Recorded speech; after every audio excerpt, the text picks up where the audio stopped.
வணக்கம். இது people English series. இந்த வீடியோல ஒரு இன்ட்ரெஸ்டிங்கான டாபிக் பார்க்க போறோம். இப்ப யாராவது ஒருத்தவங்க நம்மகிட்ட ஏதாவது பிரச்சனை பண்ணாலோ, நமக்கு பிடிக்காத ஒரு விஷயத்த பண்ணாலோ, நாம ஜென்ரலா அவங்கள மன்னிச்சு விட்டுர்றத, நம்ம போனா போட்டுன்னு விடுறேன். சும்மா விடுறேன். உன்ன ஒண்ணும் சொல்லாம விடுறேன். இதோட போயிடு. அப்படிலாம் சொல்லுவோம் இல்லையா? ஸோ இத எப்படி இங்கிலீஷ்ல சொல்றது? அப்படின்னு பார்க்க போறோம். சாதாரணமா அந்த விடு அப்படின்னு சொன்னா லெட்ன்ற வார்த்தைய யூஸ் பண்ணுவோம் இல்லையா? ஸோ அதே மாரியான ஒரு ஃப்ரேஸ் தான் நம்ம யூஸ் பண்ண போறோம். லெட் சம்ஒன் ஸ்லைட் இல்ல லெட் இட் ஸ்லைட். இப்போ நான் ஒன்ன போனா போட்டுன்னு விடுறேன் அப்படின்னு சொல்றதா இருந்தா லெட் யூ ஸ்லைடு அப்படி வச்சு சொல்லலாம். ஜென்ரலா இந்த விஷயத்த நான் போனா போதுன்னு விடுறேன் அப்படி சொல்றதா இருந்தா let it slide. So let it ஸ்லைடே காமன் தான் ஸ்போக்கன்ல. ஸோ நம்ம அப்படியே யூஸ் பண்ணலாம். ஸோ எப்படி சென்டென்சஸ் ஃப்ரேம் பண்றது அப்படின்னு நம்ம பார்க்கலாம். பொதுவா பார்த்தீங்களான்னா, இப்போ விஷயம் நடக்குது. போனா போகட்டும்னு விடுறேன் அப்படின்னா பிரசன்ட் டென்ஸ் இல்லையா? இந்த லெட்ட பொறுத்த வரைக்கும் பிரசன்ட் ஃபார்மும் லெட்டு தான், பாஸ்ட் ஃபார்மும் லெட்டு தான். அதனால போனா போகட்டும்னு விடுறேன் அப்படின்னு இப்போ சொன்னோம் அப்படின்னா ஐ லெட் இட் ஸ்லைட். பாஸ்ட்ல போனா போகட்டும்னு விட்டுட்டேன் அப்படி சொல்றதுக்கும் ஐ லெட் இட் ஸ்லைடுன்னு தான் சொல்லுவோம். ஸோ டிஃப்ரென்ஸ் எதுவும் தெரியாது இல்லையா? அதனால நம்ம என்ன செய்வோம் அப்படின்னா போனா போகட்டும் விடுறேன் அப்படின்னு ப்ரெசன்ட் டென்ஸ்ல சொல்றதுக்கு ஒன்று I will let it slide அப்படின்னு வில் சேர்த்து ஃபியூச்சர் ஃபார்ம்ல சொல்லலாம். இல்லைனா I am letting it slide அப்படின்னு ப்ரெசன்ட் கண்டினியூஸ் டென்ஸ்ல சொல்லுவோம். இருந்தாலும் ஐ வில் லெட் இட் ஸ்லைடுன்றது ரொம்ப காமன். இப்போ இதை வச்சு எப்படி சென்டென்சஸ் ஃப்ரேம் பண்றது அப்படின்னு நம்ம பார்க்கலாம். இப்போ யாராவது திரும்ப திரும்ப மிஸ்டேக் பண்றப்ப சொல்லுவாங்க, இங்க பார் சரி போனா போதுன்னு இப்போ விடுறேன், ஆனா இதுக்கு மேல நீ ரொம்ப கவனமா இருக்கணும், கேர்ஃபுல்லா பண்ணணும் அப்படி நம்ம ஒரு வார்னிங்கோட சொல்லுவோம் இல்லையா? ஸோ என்னென்ன டென்ஸ்ன்னு பாருங்க. இந்த தடவை போனா போதுன்னு விடுறேன்றது ப்ரெசன்ட் டென்ஸ். இனிமே நீ கவனமா இருக்க வேண்டும் அப்படின்னு இருக்கு. ஸோ இந்த தடவை போனா போதுன்னு விடுறேன். Okay, I will let it slide this time. Okay, I will let it slide this time. கவனமாக இருக்க வேண்டும், வேண்டும்னு இருக்கு. அப்ப ஹேவ் டு இல்ல நீட் டு யூஸ் பண்ணலாம். செய்ய வேண்டும் அப்படின்னா செய்யறது என்ன செய்யணுமோ அந்த வெர்ப டு பக்கத்துல போடலாம். இந்த இடத்துல இருக்க வேண்டும்னு இருக்கு. அதனால you have to be careful. கவனமாக இருக்க வேண்டும். You have to be careful இல்லைன்னா you need to be careful. இனிமேல் ஹியர் ஆஃப்டர் சொல்லலாம். ஃப்ரம் நவ் ஆன் சொல்லலாம். Okay, will let it slide this time. But you need to be careful from now on. But you need to be careful from now on. அவன் ரொம்ப பேசுறான். ஆனா ஏதோ சின்ன பையங்கிறதுனால போனா போட்டுன்னு விடுறேன் அப்படின்னு நம்ம சொல்ல போறோம். என்னென்ன டென்ஸ்ன்னு பாருங்க. இதுல ஆக்சுவலா 3 பார்ட்ஸ் இருக்கு இல்லையா? அவன் ரொம்ப பேசுறான் 1, அவன் சின்ன பையன் 2, போனா போகட்டும்னு விடுறேன் 3. இந்த மாதிரி 3 ஸ்டேட்மெண்ட்ஸ் இருக்கு. எல்லாமே சின்ன சின்ன ஸ்டேட்மெண்ட்ஸ் தான். அப்படி நம்ம கம்பைன் பண்ண போறோம். எல்லாமே பார்த்தீங்களான்னா சிம்பிள் ப்ரெசன்ட் டென்ஸ்ல இருக்கு. அடுத்தது சின்ன பையன் என்பதால் அப்படின்னு ஒரு ரீசனை சொல்றோம். ஸோ இந்த மாதிரி ரீசன் சொல்றப்ப நம்ம ஆஸ் இல்லைன்னா சின்ஸ் யூஸ் பண்ணலாம். ஸோ இதெல்லாம் நம்ம டிசைட் பண்ணிட்டோம். இப்போ சென்டென்சஸை ஃப்ரேம் பண்ணலாம். அவன் ரொம்ப பேசுகிறான். He talks too much. Simple present tense இல்லையா? He talks too much. அவனை போனா போட்டுன்னு விடுறேன். இந்த இடத்துல நம்ம கண்டினியூஸ் ஃபார்ம்ல சொல்லலாம். I am letting him slide. I am letting him slide. இப்போ ரீசன் சொல்றதுக்கு அஸ் இல்லைன்னா சென்ஸ் யூஸ் பண்ணலாம். சின்ன பையங்கிறதுனால he is a small boy. He talks too much. I'm letting him slide since he is a small boy. I'm letting him slide since he is a small boy. இப்போ இந்த example பாருங்க. நீ இன்னைக்கு லேட்டா வந்த, ஆனாலும் உன்னை போனா போட்டுன்னு விடுறேன். இதே நீ பழக்கமாக்கிக்காத அப்படின்னு நம்ம சொல்ல போறோம். இன்னைக்கு லேட்டா வந்த அப்படின்றது பாஸ்ட் டென்ஸ்ல இருக்கு. போனா போதுன்னு விடுறேங்கிறது ப்ரெசன்ட் டென்ஸ்ல இருக்கு. இனிமே நீ இதை பழக்கமாக்கி கொள்ளக்கூடாது அப்படின்னு ஒரு வார்னிங்கும் நம்ம சொல்ல போறோம். இன்னைக்கு லேட்டா வந்த, யூ கேம் லேட் டுடே சொல்லலாம். இல்லை you were late today. You were late today.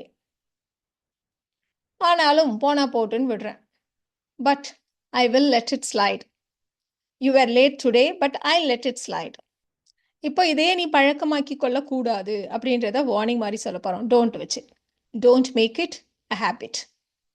You were late today but I let it slide. Don't make it a habit. Don't make it a habit. அவளுடைய marks தரம் ரொம்ப குறைவா இருந்துச்சு. ஆனாலும் exam அப்போ அவளுக்கு உடம்பு சரியில்லாதனால போனா போட்டுன்னு விட்டுட்டேன். பரவாயில்லன்னு விட்டுட்டேன் அப்படின்னு நம்ம சொல்ல போறோம். ஸோ இதுலயும் பார்த்தீங்களான்னா 3 ஸ்டேட்மெண்ட்ஸ் இருக்கு. அதை ஃபர்ஸ்ட் நம்ம மார்க் பண்ணிடலாம். அவளுடைய மார்க்ஸ் ரொம்ப குறைவா இருந்தது. பாஸ்ட் டென்ஸ் இல்லையா? அதனால எக்ஸாம் அப்போ அவளுக்கு உடம்பு சரியில்லை. அதுவும் பாஸ்ட் டென்ஸ் தான். அதனால இப்ப பரவாயில்லன்னு விட்டுட்டேன். அப்பயே விட்டுட்டேன். இப்ப இல்ல. அதனால போனா போதுன்னு விட்டுவிட்டேன் அப்படின்னு நம்ம சொல்றோம். ஸோ எல்லாத்தையுமே நம்ம பாஸ்ட்ல தான் சொல்லப் போறோம். அவளுடைய மார்க்ஸ் வந்து ரொம்ப low. Her marks were low. அப்போ எக்ஸாம் அப்போ அவளுக்கு உடம்பு சரியில்ல. She was sick during the exam. அதனால பரவாயில்லன்னு நான் விட்டுட்டேன். I let it slide. இதுதான் அந்த 3 ஸ்டேட்மெண்ட்ஸ். எல்லாத்தையும் அப்படியே கம்பைன் பண்ணி சொல்ல வேண்டியதுதான். Her marks were low, but I let it slide since she was sick during the exam. Her marks were low, but I let it slide since she was sick during the exam. So இந்த மாதிரி நீங்கள் ஒரு phrase கிடைச்சதானா அப்படியே long sentences நிறைய frame பண்ணி பழகுங்க. So லாங்காக லென்த்தியாக பேசுகிறது ஒரு பிரச்சனையே இல்லை. எல்லாமே சின்ன சின்ன பார்ட்ஸ் தான் பாருங்கள். இது எல்லாமே எல்லாரும் ஃப்ரேம் பண்ணக்கூடிய ஸ்மால் சென்டென்சஸ் தான் இல்லையா? இப்போ அடுத்த எக்ஸாம்பிள் பாருங்கள். மீட்டிங்கில் அவன் ஃபோனில் ஏதோ செக் பண்ணுறதை என் பாஸ் பிடிச்சிட்டாரு. ஆனாலும் ஒரு வார்னிங்கோட விட்டுட்டார். போனா போதுன்னு விட்டுட்டார் அப்படின்னு நம்ம சொல்ல போகிறோம். ஸோ எல்லாமே பாஸ்ட் டென்ஸில் தான் இருக்குது இல்லையா? முதல்ல இந்த சென்டென்ஸில் எதெல்லாம் தனித்தனி ஸ்டேட்மெண்ட்ஸ் அப்படின்றத நம்ம மார்க் பண்ணிக்கலாம். என்னோட பாஸ் பிடிச்சிட்டார். எதை? அவன் மீட்டிங்கில் ஃபோனை செக் பண்ணுறது. ஆனாலும் ஒரு எச்சரிக்கையோடு அவள் போனால் போதுன்னு விட்டுட்டார். இப்படி தான் நம்ம சொல்ல போகிறோம். ஸோ என் பாஸ் பிடிச்சிட்டார் அப்படின்னா நம்ம பிடிக்கிறதுனா கேட்ச். பாஸ்ட் டென்ஸில் caught. My boss caught him. என்ன பண்ணுறது? ஃபோனில் எதையோ செக் பண்ணுறது. Checking his phone. எப்போ? மீட்டிங் அப்போ. During the meeting. My boss caught him checking his phone during the meeting. ஆனால் போனா போதுன்னு விட்டுட்டார் ஒரு வார்னிங்கோட. But he let him slide with a warning.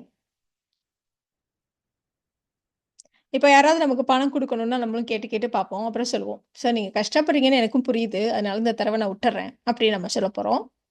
So எனக்கு புரியுது. I understand. எல்லாமே ப்ரெசன்ட் டென்ஸில் தான் இருக்குது இல்லையா? எனக்கு புரியுது நீங்கள் கஷ்டப்படுறீங்கன்னு. I understand you are struggling. அதனால so I let it slide this time. I understand you are struggling, so I will let it slide this time. இப்போ நிறைய நம்ம வந்து லெட் இட் ஸ்லைட், போனால் போகுதுன்னு விடுறேன் அப்படின்னு நம்ம சொன்னோம் இல்லையா? இதுக்கு ஆப்போசிட்டாக நெகட்டிவாக நம்ம சொல்ல போகிறோம். ஐ won't let it slideனா என்ன அர்த்தம்? போனால் போகுதுன்னு விடுவேன் அப்படின்னு சொல்லுவோம். இதை நான் சும்மா விட மாட்டேன் அப்படின்னு சொல்லுவோம் இல்லையா? இதை நான் போனால் போகுதுலாம் விட்டுட்டு இருக்க மாட்டேன், இதை நான் சும்மா விட மாட்டேன் அப்படிலாம் சொல்லுவோம் இல்லையா? அதுக்கு நம்ம won't let it slideன்னு இதோட நெகட்டிவ் ஃபார்மை யூஸ் பண்ணுவோம். இப்போ இதே நீங்கள் வந்து என்னால் இதெல்லாம் சும்மா விட முடியாது அப்படின்னு சொல்கிறதா இருந்தால் நீங்கள் can't கூட வச்சு சொல்லலாம். can't let it slide அப்படி கூட நம்ம சொல்லலாம். ஸோ அதுக்கு தான் நம்ம இப்போ எக்ஸாம்பிள்ஸ் பார்க்க போகிறோம். நீ இன்னொரு தடவை இப்படி செஞ்சால் நான் சும்மா விட மாட்டேன் அப்படின்னு நம்ம சொல்ல போகிறோம். ஸோ செய்தால் அப்படின்னு இருக்குது. அப்படி இருந்தாலே நம்ம இஃப் வச்சு சொல்லுவோம் இல்லையா? ஸோ இந்த ஸ்டேட்மெண்ட்டை நம்ம இஃப் வச்சு சொல்லலாம். அதுக்கு முன்னாடி இதை மட்டும் நம்ம ஃப்ரேம் பண்ணிக்குவோம். நான் அதை சும்மா விட மாட்டேன். இப்போ தான் நம்ம சொன்னோம் இல்லையா? ஐ won't let it slide. I won't let it slide. எதை? நீ இன்னொரு தடவை இப்படி செஞ்சா. If you do it again. நீ இன்னொரு தடவை செய்கிறதுனா if you do it again I won't let it slide. இல்லைனா ஐ won't let it slide if you do it again அப்படியும் நம்ம சொல்லலாம். அவள் எப்போ பாரு என்னை கிண்டல் பண்ணிக்கிட்டே இருக்கா, நான் இனிமேல் அதை சும்மா விட மாட்டேன் அப்படின்னு நம்ம சொல்ல போகிறோம். ஸோ சிம்பிள் ப்ரெசன்ட் டென்ஸில் தான் இருக்குது. செய்து கொண்டே இருக்கிறாள் அப்படின்னு இருக்குது இல்லையா? ஸோ செய்து கொண்டே அந்த மாதிரி நம்ம வந்து எம்ஃபசைஸ் பண்ணுறதுக்கு கீப் யூஸ் பண்ணுவோம். கிண்டல் பண்ணுறதுனா டீஸ் பண்ணுறது. அதனால she keeps teasing me. She keeps teasing me. Simple present டென்ஸ்ன்றதுனால வேர்போட எஸ் சேர்த்து ஷி கீப்ஸ் டீசிங் மீ அப்படி சொல்கிறோம். இனியும் இனிமேலும் அப்படின்னு சொல்கிறதுக்கு எனிமோர் யூஸ் பண்ணுவோம். நம்ம ஏற்கனவே பார்த்துருக்கோம் இல்லையா? So I won't let it slide anymore. இதுக்கு மேலே நான் சும்மா விட மாட்டேன். ஐ won't let it slide anymore. She keeps teasing me. She keeps teasing me. I won't let it slide anymore. இப்போ அடுத்த எக்ஸாம்பிள் பார்க்கலாம். யாராவது தன் முதுகுக்கு பின்னால் புறம் பேசினா அதை அவள் சும்மா விட மாட்டா. இது வந்து அவளோட ஹேபிட், எப்போவுமே அப்படி தான் செய்வா அப்படின்றதுனால இது சிம்பிள் ப்ரெசன்ட் டென்ஸ் இல்லையா? ஸோ இதை நம்ம தனித்தனியாக ஃப்ரேம் பண்ணலாம். ஸோ யாராவது தன் முதுகுக்கு பின்னால் பேசினால் அதை அவள் சும்மா விட மாட்டாள். ஸோ இஃப் வச்சு சொல்ல போகிறோம். ஸோ அவள் சும்மா விட மாட்டாங்கிறது எப்போவுமே ஹேபிட் அப்படின்னா நம்ம வந்து டசன்ட் வச்சு சொல்கிறோம். She doesn't let it slide. இல்லைனா நீங்கள் she won't let it slide அப்படி சொன்னாலும் ஓகே தான். யாராவது someone talks behind her back. She doesn't let it slide if someone talks behind her back. இல்லைனா she won't let it slide if someone talks behind her back. இப்படியெல்லாம் நம்ம சொல்லலாம். இப்ப கடைசி எக்ஸாம்பிள் பாருங்க. இது போன்ற தவறையெல்லாம் என்னால போனா போகட்டும்னு விட முடியாது. அப்படின்னு நம்ம சொல்லப் போறோம். ஸோ விட முடியாதுன்னு இருக்கு. அதனால கேன்ட் யூஸ் பண்ண போறோம். ஸோ ஜெனரல் ஃப்ரேஸ் என்ன? I can't let it slide இல்லையா? இதுல இட்டு நம்ம பொதுவா சொல்றோம். இந்த இடத்துல ஸ்பெசிஃபிக்கா இது போன்ற தவறை அப்படின்னு இருக்கு. ஸோ இது போன்ற தவறை அப்படின்னா நம்ம எப்படி சொல்லலாம்? திஸ் கைண்ட் ஆஃப் மிஸ்டேக் அப்படின்னு சொல்லலாம் இல்லையா? இத கொண்டு வந்து அப்படியே இட்டுக்கு பதிலா போட்டுருங்க. I can't let this kind of mistake slide. I can't let this kind of mistake slide. இப்போ உங்களுக்கான டைம். நாங்க பேசுறத எங்க டீச்சர் பார்த்தாங்க. ஆனா என்னமோ தெரியல போனா போட்டுன்னு விட்டுட்டாங்க. யாராவது ஆஃபீஸ்க்கு லேட்டா வந்தா எங்க மேனேஜர் சும்மாவே விடமாட்டார். கன்னா பின்னான்னு திட்டுவார். இப்படிதான் நம்ம சொல்லப் போறோம். Second sentence. ஸோ இந்த சென்டென்சஸ நீங்க ஃப்ரேம் பண்ணுங்க. அடுத்த ஸ்லைட்ல உங்களோட ஆன்சர்ஸ செக் பண்ணிக்கலாம்.